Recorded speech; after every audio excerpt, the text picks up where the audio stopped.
Hello mga friends! Welcome back again at Jennifer S. Channel, Negosyo Tips and Ideas. For today's videos mga friends ay tatalakayin natin ang bigasan business natin. Paano ba tayo kikita ng malaki sa ating bigasan business?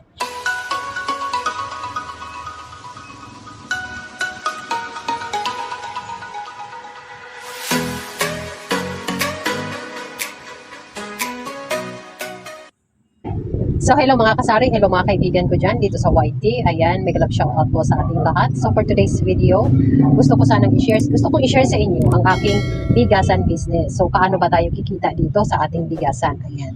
So tip number 1 mga kasari, ito ay para sa mga baguhan at para sa mga nag-uumpisa na wala pa masyadong ideas kung paano nga ba talaga mag-umpisa ng magdagdag ng isang bigas sa inyong sari-sari store. So eto, una natin gawin mga kasari is hanap muna tayo ng murang supplier. Ayan, kasi kung meron kang murang supplier, mas maganda yung pagkaka-presyo mo sa iyong bigas, magkakaroon ka ng medyo mas malaking kita dito. Ayan. So ngayon kasi, update muna tayo mga kasari. Yung bigas kasi ngayon ay medyo bumaba. So nung nakaraan ay bumaba ng 50 pesos, ngayon ay nadagdagan ng 20 pesos per 25 kg ng ating iba-ibang variety ng ating bigas. Ayan. So medyo maganda na ngayon ang daloy ng presyohan sa market ng ating mga bigas. So medyo nakakatubo na tayo ng medyo malaki-laki. Nakakabawi tayo doon sa mga nakalipas na mga presyohan ng bigas na sobra talagang mahal at sobrang liit lang ang kinikita natin doon sa pagbebenta natin ng per sako o per kilo man ng ating bigas. So ngayon, medyo maganda-ganda na po yung ating patong, no? Kasi medyo bumaba-baba yung presyohan ng ating bigas. So una natin gagawin mga kasari like what 5 said is maghanap tayo ng medyo murang supplier ng bigas. Murang supplier na kalidad ang mga sinusupply ng bigas. Yun ang dapat isipin natin kapag tayo ay magdagdag ng bigas sa ating sari-sari store. Ayan. So alamin ang magandang klase ng bigas. Yun ang ating tip number 2. Alamin ang kalidad o klase ng bigas ng inyong binibenta. Para naman kasi pabalik-balik si customer kapag maganda ang kanilang sinasaing sa kanilang hapagkainan, ang bigas na kanilang nabibili sa ating munting tindahan. Ayan. Tayo man ay munting tindahan lamang pero meron tayong magandang bigas na sinusupply sa ating komunidad dito sa ating tindahan. So therefore, mas marami tayong magiging benta at kikitain sa bigas kasi ang bigas naman ay laging nangunguna yan sa ating hapagkainan. Kaya mas maganda yung ating nakukuhang quality na bigas dito sa ating tindahan. So iba-ibang lugar, iba-ibang quality ng bigas. No? So dito sa amin, meron tayong Master J, Asmin Premium Grade Rice. Ito yung ating green. Meron tayong sweet rice na ito yung ating yellow. Meron din tayong sweet jasmine which is yung pinaka well-known na bigas ngayon. At pinaka-syllable yung ating sweet jasmine. Meron din tayong Princess Bea. Meron tayong regular sack na white yung ating well-milled. And meron din tayong sinandoming na bigas. So meron tayong 4 na klaseng bigas dito, no, sa ating tindahan. So unang-una is dalawa lang ang bigas namin noon hanggang naging 3. Ngayon ay naging 4 na variety. So pero ang ating lalagyan ay 3 klase lang. Inaalok ko na lang yung aking ibang klaseng bigas kapag per sack ang binibili ni customer. Ayan. So what is our tip number 3?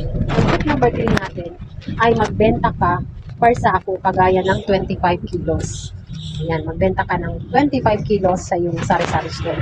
Kasi kapag 25 kg ang binibenta mo, isang bilihan lang ng customer, kikita ka kaagad ng 50, 70, 80, or 100 pesos per sack, depende sa patong mo sa kada sako ng iyong panindang rice. So as a beginner mga kasari is, kaunti-unti lang. No? Kung gusto nyo, dalawa kada variety, or isa-isa lang muna, kung nag-umpisa ka lang kayo, pero siguraduhin nyo mga kasari na magandang klase ang yung binibentang rice. Kasi kung magandang klase, pabalik-balik yan si customer. Kasi pabalik-balik ang pagsasaing sa isang araw, 3 beses. So yun mga kasari, dalawang line na po dito ang ating bigas. Ayan na siya, dalawang line na dyan. And yung ating dalawang box na bago, ayun na sa side na yan. Dyan na lang natin ilagay. At tinabi ko na lang dyan, ayan o. So yun na yung itsura dyan na area. Ayan. So itong area na to is malapit sa rice ko yan. Kasi malit lang kasari yung ating pwesto na inuupahan dito sa ating sari-sari store. So ito na siya. At sobrang init ngayon talaga mga kasari sa labas. Sobrang init. Ayan, so kaya binaba na naman natin ang ating mahiwagang pangtakip sa init sa labas sa kalsada. So eto, ayan.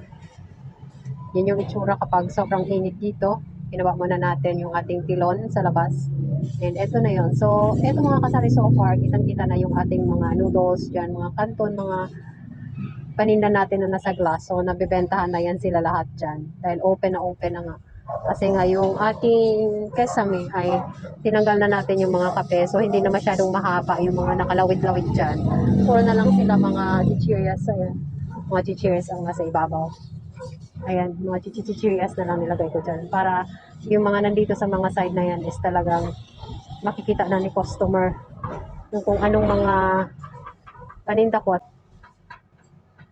So, yan mga kasari. Ito na lang pala ang ating biscuits dyan. No? Kumunti na lang. So, malapit na naman tayong mag-update. At nag-update na naman ako pala mga kasari ng panibagong dagdag ng aking mga dilata kahapon. Ayan. Kasi umalis tayo at napadaan tayo sa pamilihan ng mga dilata.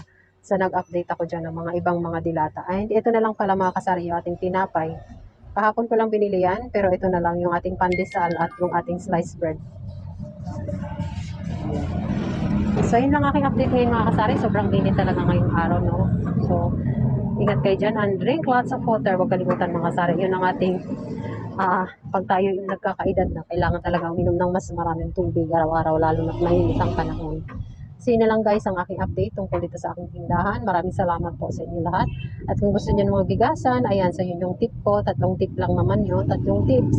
Ayan, so mabilis na matandaan yan. Recap tayo.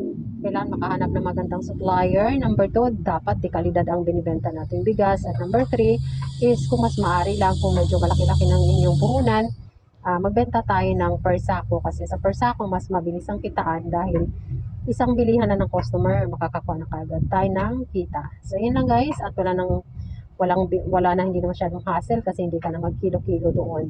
Isang bitbitan, go na kagad ni customer, kita ka na kagad. So, yun lang guys ang aking share sa aking channel, Jennifer S. Channel, at tips and ideas at iba pa dito sa ating channel. Thank you so much guys for watching and see you again on my next videos. Bye! God bless everyone!